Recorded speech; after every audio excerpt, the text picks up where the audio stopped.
안녕하세요, 머니스나이퍼입니다.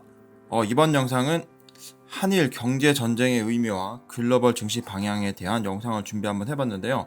이 영상 보시기 전에 제가 어제 올려드렸던 5G 주도권 전쟁과 관련된 이야기 영상 꼭 한번 시청하시고 이 영상 보시는 것을 추천을 드립니다.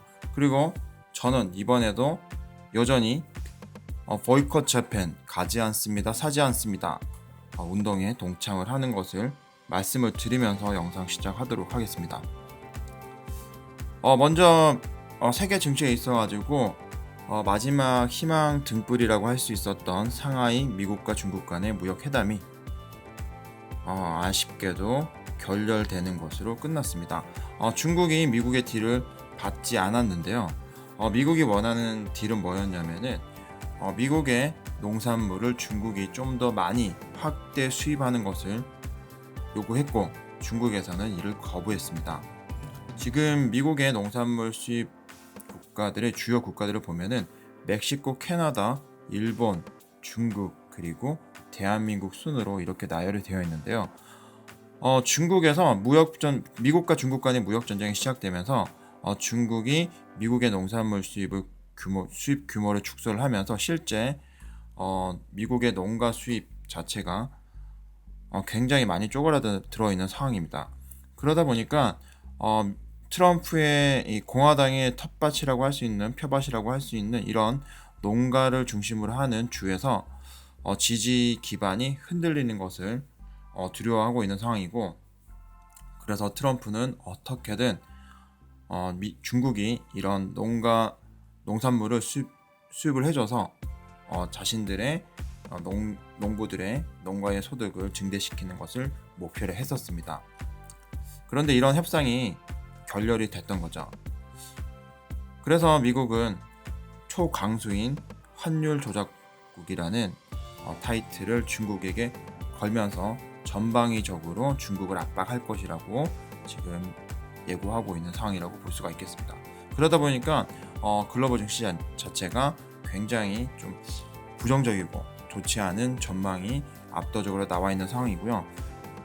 그런데 지금 한국 시장에서는 더 안 좋은 시장, 지금 한국 시장 같은 경우는 MSCI 지수에서 많은 비중이 빠지는 것은 물론이고 지금 더 안 좋은 소식이 나와 있는데요. 지금 한국은 일본과 지금 경제 전쟁 이제 시작을 하고 있고, 이런 경제 전쟁이 전면적으로 치닫고 있는 상황이죠.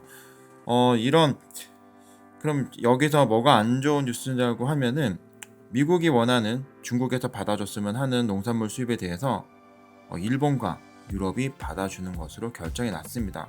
물론 유럽에서는 지금 현재 반발이 있기 때문에 녹록치 않은 상황이긴 하지만, 그래도 중국이 받아들이지 않기로 했던 농산물에 대해서 유럽과 일본이 우리가 더 사주겠다. 일본에서는 전면적으로 농산물 쌀시장 개방하겠다고까지 이야기를 하고 있습니다.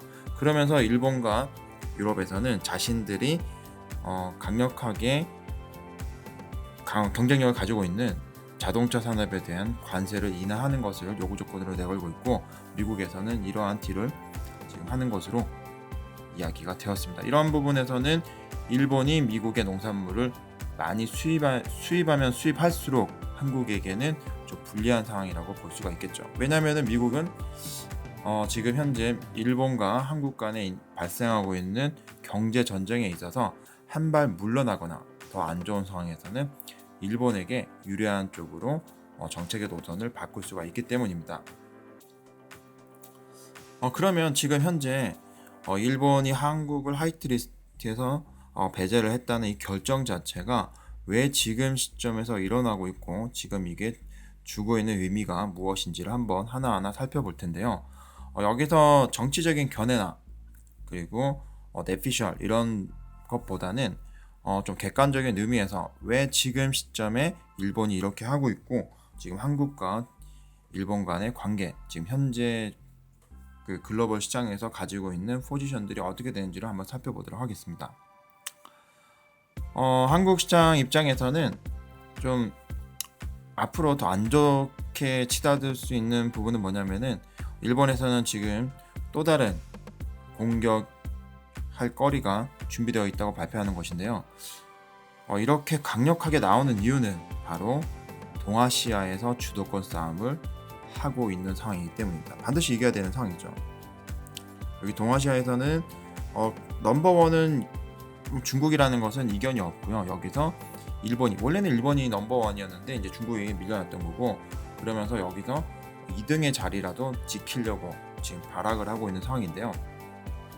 지금 보시는 것처럼 글로벌 시장에 있어가지고 GDP 규모를 보게 되면은 전체적인 글로벌 시장은 전반적으로 하향 곡선을 그리고 있는데, 아시아 시장은 우상향을 하면서 점차적으로 아시아의 영향력이 커지는 것은 누구나가 예상하고 있고 누구나가 공감을 하고 있는 상황입니다. 보시는 데이터는 파이낸셜 타임즈의 내용이고요. 이런 상황에서 아시아 시장이 커나가는데 일본의 덩치는 점점점 쪼그라들고 있어요. 그러다 보니까 일본에서는 위기의식을 느끼고 있는 거고, 이 규모가 어느 정도냐면은 지금 2024년 예상치를 보시게 되면, IMF에서 발표했던 예상치를 보시게 되면은 1인당 GDP 수준에서는 한국이 일본을 앞서는 것으로 이제 나오게 됩니다. 물론 전체적인 GDP 규모는 여전히 일본이 한국을 앞서게 되지만 실질 1인당 GDP 수준에서는 이제는 한국이 일본을 앞서게 된다는 것이 앞으로의 전망이고, 이거는 2024년 전후로 실현이 될 것으로 예상을 하고 있습니다. 그리고 또 하나, 일본은 저성장과 맞물려서 거대 국가 부채에 덫에 걸려 있는데요. 그러다 보니까 일본의 외형적인 이 경제적 규모가 확장되고 팽창되는 것으로 보이지만 실질적으로 내실은 빠져있는, 소위 말하는 버블이 계속해서 발생되는 그런 모습과 비슷한 상황이라고 볼 수가 있습니다. 지금 보시면은 지금 이 도표는 뭐냐면은 2008년, 2019년 약 10년간에 거쳐가지고 1인당 GDP 수준과 국가 GDP가 어떻게 변화되는지 모습을 보실 수가 있는데요. 먼저 가장 최상단에는 미국, 그리고 두 번째는 독일, 그리고 세 번째 일본, 그리고 가장 마지막에 한국의 지금 GDP와 국가 GDP가 나와 있습니다. 1인당 GDP와. 그런데 이러한 GDP 수준이 2019년이 됐을 때, 지금 현재 수준이죠. 2018년에서 약 10년이 지난 지금 시점에서 보면은 미국은 1인당 GDP가 41.4%가 증가를 했고요. 독일 같은 경우는 44.5%, 그리고 일본은 22.5%, 한국은 33.2%의 성장률을 보였습니다. 이런 1인당 GDP에서도 일본은 가장 저조한 성장률을 보였는데, 그래도 20% 이상의 성장률을 보였기 때문에 양호하다라고 그럴 수 있다라고 볼 수는 있지만, 국가 총 GDP로 보게 되면은 미국이 49.5%, 거의 50% 수준으로 성장을 했고요. 미국같이 거대 국가, 거대 경제에서 이런 50%는 엄청난 성장이라고 할 수가 있죠. 이에 반해서 글로벌 넘버 3라고 할 수 있는 일본은 6.8%, 지난 10년 동안에 고작 7%도 안 되는 GDP 성장률을 보였습니다. 그런데 다른 데이터를 보시면 아시겠지만 일본에서 엄청난 엔화를 찍어내고 통화량을 조달을 했음에도 불구하고 이런 성장률을 나타냈고요. 그런데 반대로 한국 같은 경우는 지난 10년 동안에 82.5%라는 경이로운 성장률을 달성하고 있습니다. 그렇기 때문에 실질적으로는 1인당 GDP가 올라간다는 것은 해당 국가의 국민들의 소득 수준이 올라가는 거고, 경제적으로 풍요로워진다는 얘기고, 그리고 경제 규모, 외형적인 몸집에서도 한국은 10년 전과 비교하면 약 2배 정도의 몸집이 성장한 상황이지만, 일본 같은 경우는 10년과 비교했을 때 단지 현재 상태를 유지하는 수준에서 그쳤다는 것을 알 수가 있습니다. 그러면은 이러한 추세가 계속적으로 이어나간다고 하면은 일본이 몰락하는 수준은 훨씬 더 빨라지게 될 것이고요. 한국 같은 경우는 지금 동아시아에서는 넘버 2의 자리로 우뚝 올라설 가능성이 굉장히 높아지는 그런 상황이라고 볼 수가 있죠. 일본 입장에서는 이렇게 위기의식을 느낄 수밖에 없는 그런 상황이라고 볼 수가 있습니다. 그리고 이러한 여러 가지 전반적인 요인이 반영이 되어서 국가 신용 등급 기관인 무디스, S&P, 피치에서 발표하는 내용을 보게 되면은 일본 같은 경우는 지속적으로 국가 신용 등급이 트리플 A에서 더블 A 그리고 A 등급으로 쭉 지금 하락 추세를 가져가고 있는 반면 한국 같은 경우는 더블 A 등급을 A 등급에서 더블 A 등급으로 상승하게 되면서 과거에는 보시는 것처럼 트리플 B에서 A 등급 그리고 더블 A 등급으로 이렇게 상승하면서 국가 신뢰 수준은 이미 한국이 일본을 추월한 상황이라고 볼 수가 있겠습니다. 그런데 이런 국가 신용 등급뿐만이 아니고 각 산업군에서도 역전 현상이 일어나고 있는데요. 조선업 같은 경우는 다들 아시는 것처럼 원래는 일본이 세계에서 가장 강력한 조선 강국이었지만 이제는 옛말이 되었죠. 한국이 일본을 추월해서 독보적인 1위의 자리를 굳힌 것은 오래전 일이고요. 그리고 문화의 부분도 이전에는 일본의 노래나 일본의 드라마나 일본의 영화, 일본의 애니메이션들이 전 세계에 큰 영향력을 보여줬다고 하면은 지금은 한류 열풍이라서 한국의 드라마, 한국의 영화, 한국의 음악들이 전 세계에 퍼져나가고 있는 이런 상황으로 볼 수가 있겠습니다. 그리고 스포츠 부분에 있어서도 과거 대한민국이라고 하면은 올림픽에서는 누구도 신경 쓰지 않은 그런 최하위를 나타내는 국가였는데 이제는 중국과 일본과 한국과 이런 3개국이 아시아에서 다투는 비등하게 경쟁하는 스포츠 강국으로 우뚝 섰습니다. 이런 부분은 올림픽뿐만이 아니고 피겨스케이팅, 골프, 야구, 축구 모든 스포츠 부분에서도 한국이 일본을 이기는 그런 현상을 나타내고 있죠. 여기에 일본이 가지고 있는 유일하게 그 기술력에서 우위를 점하고 있었던 부분이 바로 자동차 부분이었는데 이 부분도 한국의 자동차 기술이 상당 부분 일본을 쫓아가고 있는 것으로 전문가들은 보고 있습니다.